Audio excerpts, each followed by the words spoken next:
इस समय आपको सीधे लिए चलते हैं विदेश मंत्रालय की प्रेस वार्ता में। And as to all the discussions that have happened in the Quad Foreign Ministers meeting, I turn it over to Sri Nagaraj Naidu. Over to you, Naga. Thank you. A very good afternoon to one and all. The 11th Quad Foreign Ministers meeting was held earlier today at Hyderabad House. It was hosted by External Affairs Minister Dr. S. Jaishankar. The meeting, as all of you are aware, was attended by the foreign ministers of Australia and Japan and the Secretary of State of the United States. The Quad ministers had an opportunity to take a review of the progress of the Quad agenda and discussed regional and global developments concerning the Indo-Pacific.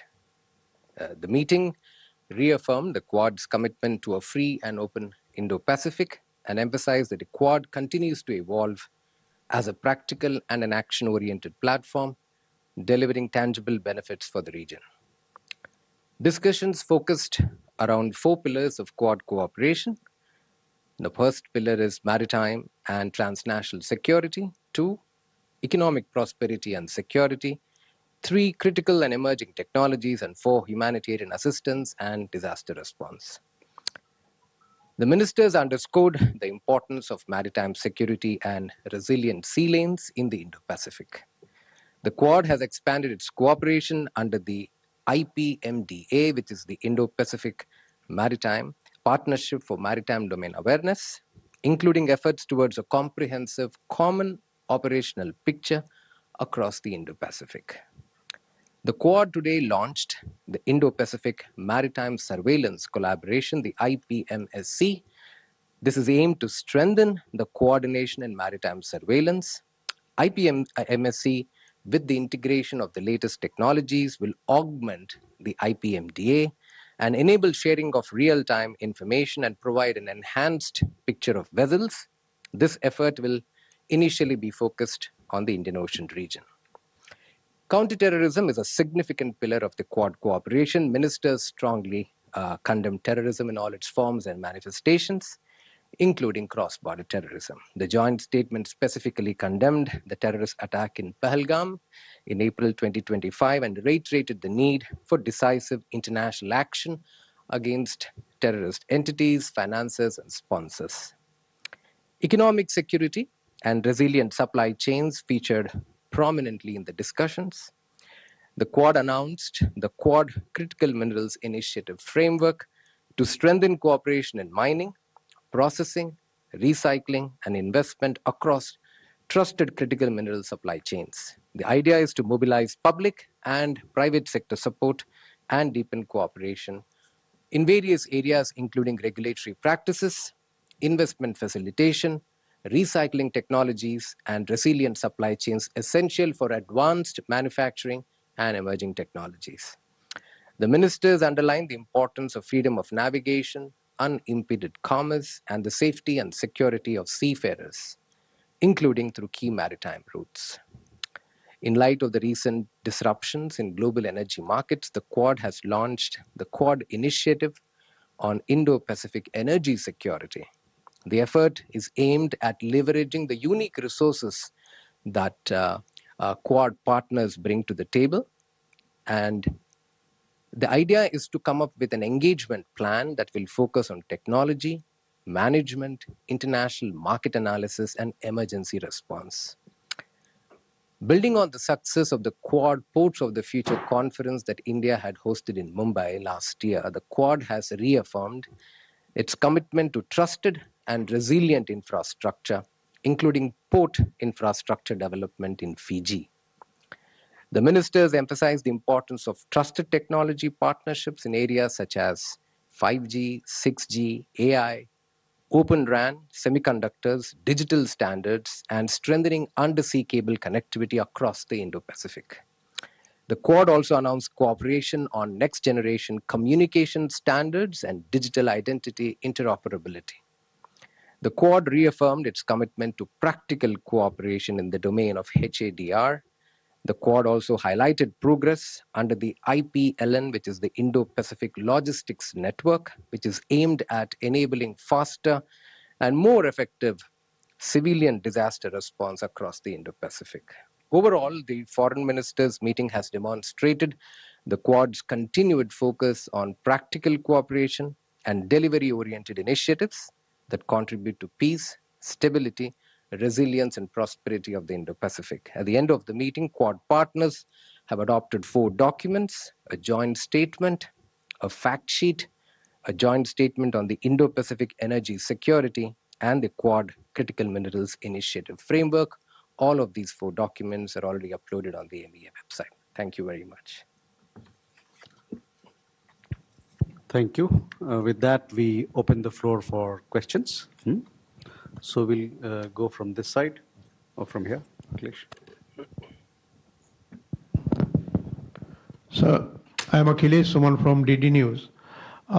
Strait of Hormuz is one of the major problems of the world and specifically the Indo-Pacific country, Global South.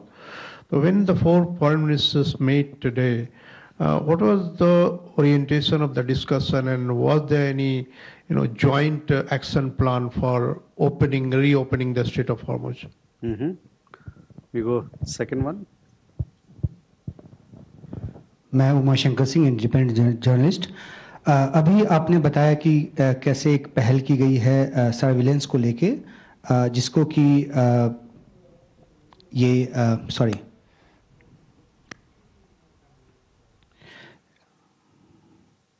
Indo Pacific maritime surveillance collaboration की जो पहल है वो की गई है। मेरा सवाल ये है कि ये क्या सर्विलेंस इसके ज़रिए किया जाएगा, क्योंकि हमें ये पता है कि नेटो जो है वो एक मिलिट्री ब्लॉक नहीं है और ये किसी एक देश के खिलाफ भी नहीं है। क्या ये एक कलेक्टिव डिफेंस मैकेनिज्म की तरफ बढ़ने का पहला कदम उस तौर पे इसको देख सकते हैं? Thank you. Kadambini. We'll come back. I'm Kadambini Sharma, independent journalist. Sir, I want to ask this question on critical minerals understanding. It says that the framework will strengthen critical mineral supply chains in mining, processing, and recycling. So what is this system of recycling? Where will there be any special systems in countries or specifically in India? Thank you, sir. Neeraj. Sir, Neeraj, news 18 India से। आज संयुक्त press वार्ता के दौरान ये कहा गया कि 18 महीने में तीसरी विदेश मंत्रियों की बैठक है। अब से थोड़ी देर पहले आपने कहा कि 11वीं विदेश मंत्रियों की बैठक है, लेकिन अब तक 18 महीने में कोई लीडर सम्मेलन नहीं हुआ है और ये माना जा रहा है कि अमेरिका बहुत गंभीर नहीं है इसे लेकर। क्या इस बारे में कोई बातचीत हुई? साझा बयान में इस बात का जिक्र भी कर देता हूं जिसमें कहा गया है कि आने वाले वक्त में क्वाड लीडर सम्मेलन होगा और अगला विदेश मंत्रियों का सम्मेलन होगा। ये सम्मेलन कहां होंगे? सर, कृष्णमोहन शर्मा, भारत एक्सप्रेस से। एक सवाल उठाया जा रहा है कि क्वाड की जो सम्मेलन हो रहा है इंडो पैसिफिक, लेकिन उसमें थर्ड पार्टी के बारे में चर्चा की जा रही है और थर्ड पार्टी का उसमें इन्वॉल्वमेंट नहीं है। मतलब वो चाइना का एक उस पर रिएक्शन आया है, तो उसमें ये माना जा रहा है कि मैरीटाइम सिक्योरिटी की बात करें या इंडो पैसिफिक की बात करें तो उसमें उसका क्या स्टैंड रहने वाला और हमारा क्या स्टैंड है। I think Nagaraj, we can take these questions and come back for more. You have an additionality, Huma? Okay, linked to his question. Please go ahead. Uma Shankar's question. So I'm Huma Siddiqui. Surveillance, huh? Surveillance. Yeah, the U.S. Secretary of State also mentioned something about a Coast Guard joint action. So if you can talk about that, and also you mentioned about the energy security. You talked about the Quad talking about energy security. If you can talk, give. We can take these questions. Thank you. I think if you look at the joint statement that has been released today, I think contextually speaking, we find ourselves at that moment wherein the international waters are increasingly getting closed, and that is impacting our overall energy security. Particularly not just India, but many countries across the Indo-Pacific. And I think all Quad partners agreed to this. And there was a long discussion on it as to what countries could do, how do we ensure affordable energy to, for example, for India, 1.4 billion people. What are we doing? How are we trying to diversify our sources from where we can obtain our energy? Similarly, Australia was sharing their experiences and Japan was sharing its experiences. Overall, I think the idea was, how do we ensure that as Quad partners we can work together to ensure freedom of navigation, unimpeded commerce, because the rights and the safety of our seafarers is also involved. And in the midst of many of these complex global situations that we see, it is the seafarers that who keep getting impacted a lot. And Quad, if you look at the joint statement, there's a specific reference to this element also.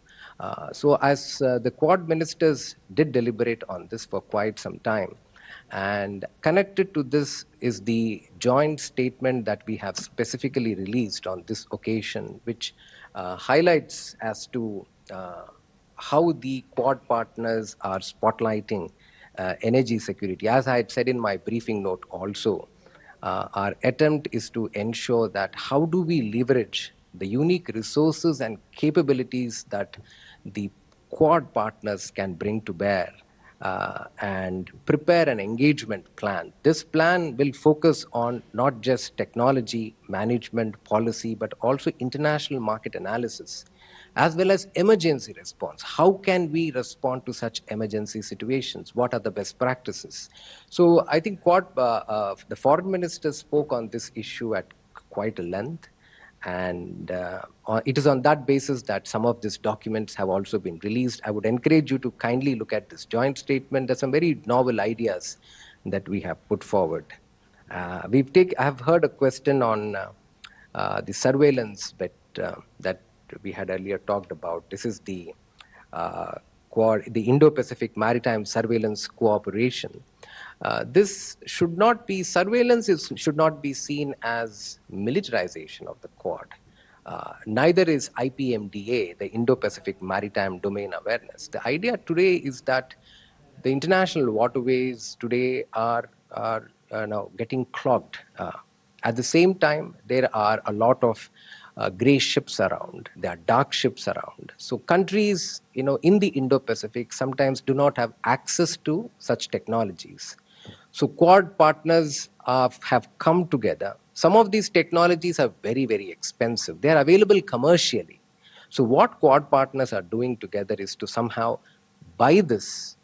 For example, we have the Indian Ocean region, the IOR, wherein we kind of get the data from the United States, and this data is then circulated to friendly countries who need such data for their own safety issues. So this is something that we have discussed within the Quad domain, that this IPMDA project has been going on for quite some time. It is not new.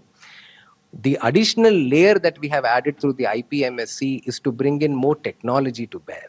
So IPMDA will top up with IPMSC, and this will enable us to provide real-time data to partners particularly, and give them an enhanced picture of the kind of vessels that are operating in the waters.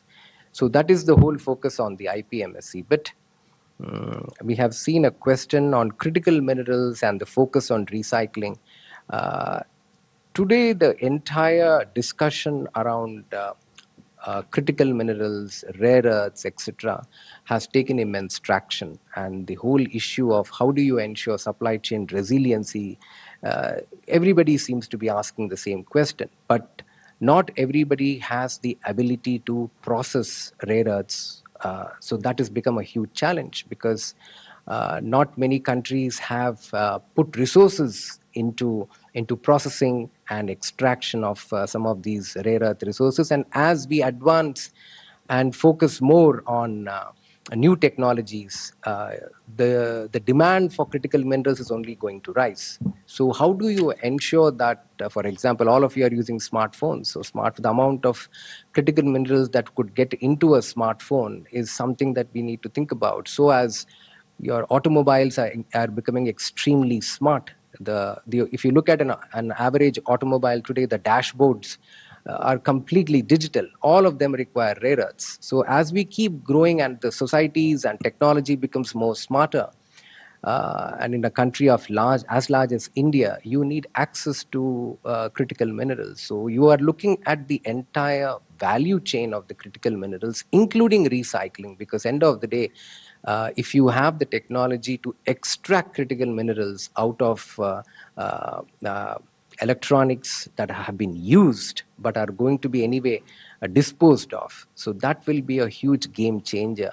And it is this area wherein we think that India can come together, because end of the day, recycling is not going to be an easy. You also need large quantities of products to extract your resources from. And I think the idea is to how do you bring private sector, public sector, quad partners together and identify relevant projects which can really work for the Indo-Pacific. So that was the whole idea.